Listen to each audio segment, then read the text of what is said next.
Ollie, what's the latest on the Prime Minister?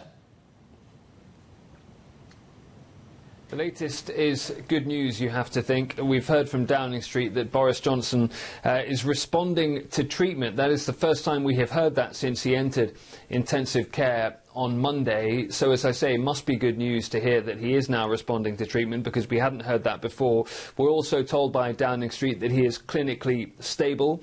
We understand from Number 10 that he has not required to be put on a ventilator, which is also good news in terms of his prognosis heading into the next few days. But the fact that he remains in intensive care clearly means that he is still in a very serious condition indeed. And so while his colleagues and the country will be hoping that he recovers soon and quickly, as I say, his condition clearly remains very serious indeed. Yeah, so let's talk about the numbers there, Ollie. Are the measures put in place to actually try to curb the spread of COVID-19 working?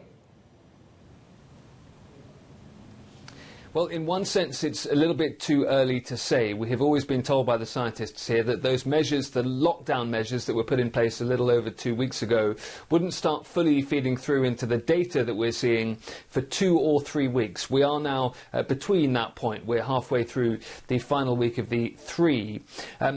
We do see some green shoots, according to officials, in the data already. They say that hospital admissions look like they might be slowing, that the increase in case numbers might be slowing as well. The lagging factor in all of this is deaths. So officials have said all along that this next week or two could be very, very difficult indeed in terms of the daily number of deaths that we see.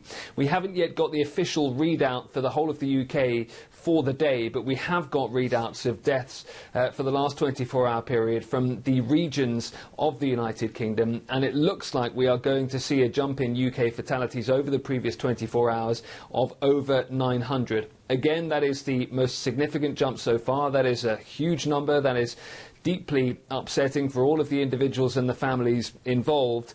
But, one caveat to that is it does also look like the rate of acceleration in terms of the rising number of daily deaths is also slowing. So it may well be that the lockdown measures that were put in place, the stricter lockdown measures 2 and a bit weeks ago now by Boris Johnson, might be starting to really have an effect. But it will take us a few more days before we really know the answer to that question. And very quickly, what's the mood like in London? I know in South Africa people are wary, people are not happy about what's happening in terms of them, losing income, etc. But what's happening there?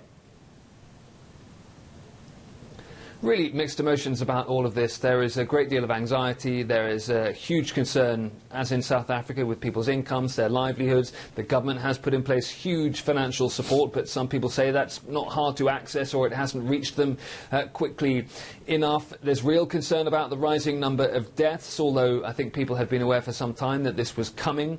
There's some concern about the lockdown measures that the government has taken. Did they come too late? Did the testing get ramped up too slowly? At the same time, the polling shows that the government is pretty popular at the moment, as popular as any government in recent times, really. Boris Johnson, his polling ratings are doing very well as well. I think we won't know for some months how the British public look back on all of this, of course, and whether the government policy has been viewed as successful or otherwise. But people are certainly anxious and fearful about the next few days ahead. All right, thanks for that. Appreciate it. Our reporter in London, Ollie Barrett.